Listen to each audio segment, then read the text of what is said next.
What's up, guys? It's your boy Simon here, and welcome back to the first FC 25, the official, the best settings, camera, controller settings that you can use that will give you more wins and of course give you the best experience. And as well, I'm going to show you a new feature that's going to help you through delay. That's helped me last year, it's helped me this year, and there's a new feature that EA have added into the settings that's going to help you even more. Okay, we'll go straight into the game settings, all right? Because this, I feel like this is the most important part of the whole game, that everyone wants to know what's the best settings. And for someone like me, just to give you an idea of why I've chosen these specific settings, for someone like me, as you guys can see, I wear glasses, very difficult for me to see certain things. I can't react as quick as most of the young players today, so I've had to change the settings that helps me play very, very quickly. All right, so in essence, I'm not exactly fast, but I need these settings to help me play very, very quickly. So we'll start off with the preset. It's going to be competitive. Ignore this part because it's not going to be custom. As soon as you go on Ultimate Team,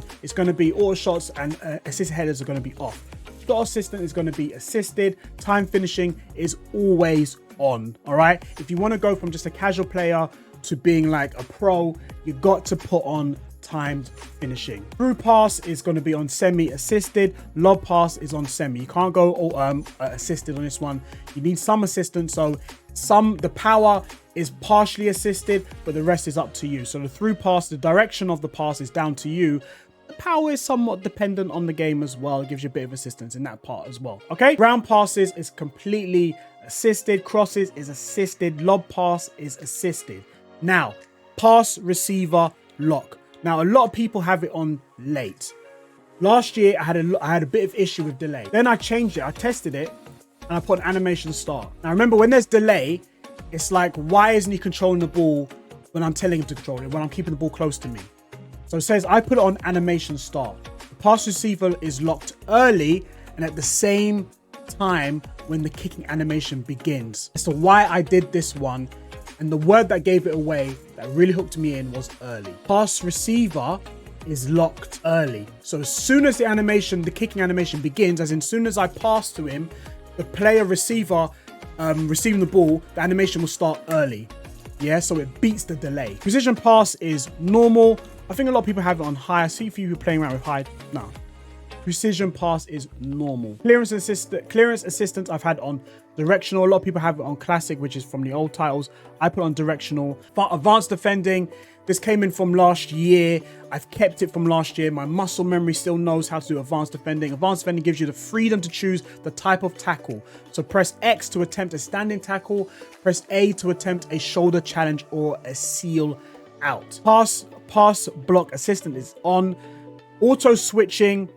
I had it last year on air balls and loose balls, and because I'm kind of manually controlling the player switching, I don't want the player to switch when the ball is loose. So and the thing is as well, especially FC 25, there's going to be a lot of rebounds. So brace yourself, guys. There's a lot of rebounds, which happens in football.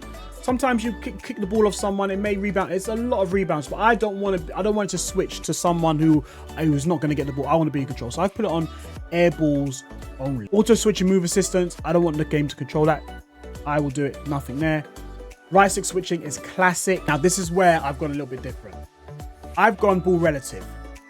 A lot of pros have done player relative. Here it's a point of the right stick switching. I'm using the ball as the focal point. So wherever the ball is, that's where I'm going to be right stick switching to. Yeah. It takes a lot of practice. It took me a while to practice it, but that is where it's going to do. And plus, when I play a switch using for me it's LT, it goes right to where the ball is. So say for example, I've messed up the defending and it's one-on-one with my defender and I'm not controlling him, bang. I'll just press that and it goes right to him very quickly. So right stick switching sensitivity, I had it on 5, which is quite balanced. The lower the sensitivity, the more likely the game is to select a player in close.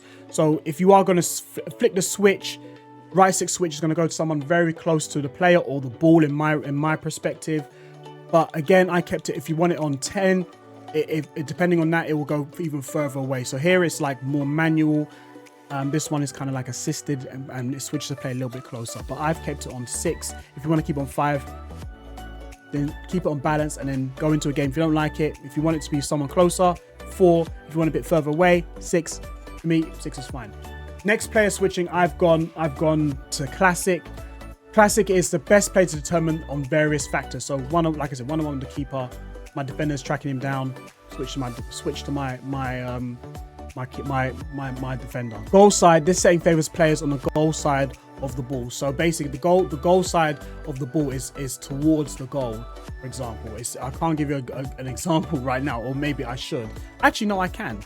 Okay, here's an example of goal side next player switching. All right, so this setting favors players on the goal side of the ball. So say, for example, you push this button. All right, so you've got 3 options where the ball could go to. It's going to go to the goal side of the ball, so the person closest to the goal, and that is blue number 1. So as soon as you flick this switch, bang, it goes to whichever player is goal side of the ball. All right. And then the next setting, which is closest to the ball, this setting favors players who are closer to the ball. So if you wanna switch to, again, LT, switch to someone who's close to the ball, you can do. It'll push that, and whoever's closest to the opponent, whichever one of your players closest to the opponent, you push that, and then bang, it goes there. It's entirely up to you how you want to do it. But I've just done classic, okay, because I'm kind of depending on the AI or the game to determine. Now, this is something very, very new. Reaction time modifier, reaction time sensitivity. Again, this is in essence, to break it down, it's the delay modifier. Okay, so for reaction time modifier sensitivity. Now we'll read what the reaction time modifier says. When using the next player switch option, I'm talking about player switching here, guys, where a lot of us have experienced really bad delay. The modifier will take into account the delay in reaction time between the moment you decide to switch the players and when you actually press LT. This reduces instances where you decide to switch players, but by the time you press the LT, the next player switch target has already changed. The window of time is defined by the reaction time modifier sensitivity settings. So for me, I would say for now, and I haven't really tested it, but I haven't really needed to just yet, is to put it on a balance at the moment. You can take it off completely. It's like, you know what? I don't really care. I'll play through the delay. That's up to you. If you can play on a rainy day in Stoke and still ball out, you do you, right? But if you struggle through delay, this is something which I feel like you're gonna have to adjust depending on what day you're playing, depending on what time. So for example, if you're playing at like, I don't know, let's say new promo drops at 6 o'clock. That's when the servers are very, very heavy. People are opening packs, everyone's playing champs, such and such and such, right? You might want to bring this down a little bit more. So when you play a switch, your play switch is a little bit quicker through the delay. Player lock, again, very, very, I do a lot of player lock fake. For those who know, I do a lot of that. I'm not the best at it, but I like to use it to kind of throw my player off when I'm attacking. But I've put it on. Goalkeeper assisted, analog sprint is off. Now, I've done something a little bit different this year. This year and this year alone, I've changed it. I've gone tele-broadcast. Last year, I've always done co-op. Now, if you look at the camera, tele-broadcast, you can see the players. You can almost see their hair, their face. But then when you put on co-op, it's just a little bit further away. They're more tiny. Yeah. I wanted to be a little bit closer. And the reason being, my eyes are not getting any better. So I need to get a little bit closer so I can see what exactly is going on. So for me, tele-broadcast, for pretty much everything except for Rush, which I'm really excited to play. Be a keeper is a pro keeper. I could do tele-broadcast, but this is actually quite fun to use. And the custom settings is 15-0, so 15 height, 0 for zoom, tele-broadcast. Works perfectly for me. Almost like co-op, but just a little bit closer. Far side focus 0, ball tracking speed 0, penalty error zoom. I don't like the penalty error zoom, but I've kept it all the same. Pro camera zoom is 10, everything I've kept off. Power shot zoom off.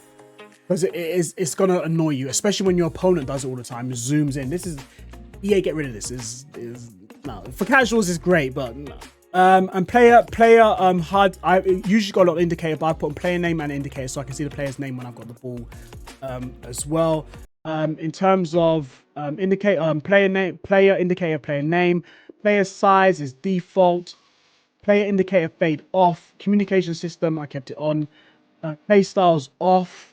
It's anything that causes the game to slow down, turn it off. Next player switch is on. So in terms of when you're defending and you want to know who you play a switch to next, gives you an indicator who that next person is. Keep that on. Player based difficulty indicator off. take that off straight away. As soon as I press A, I want to go into the next game. Time and score display on. Score clock drop down, turn that off because it's going to get in the way, especially when you're taking throw-ins or dribbling down the wing. It's very, very annoying. Precision pass visuals off. Precision shots visuals off. Radar kept it 2D.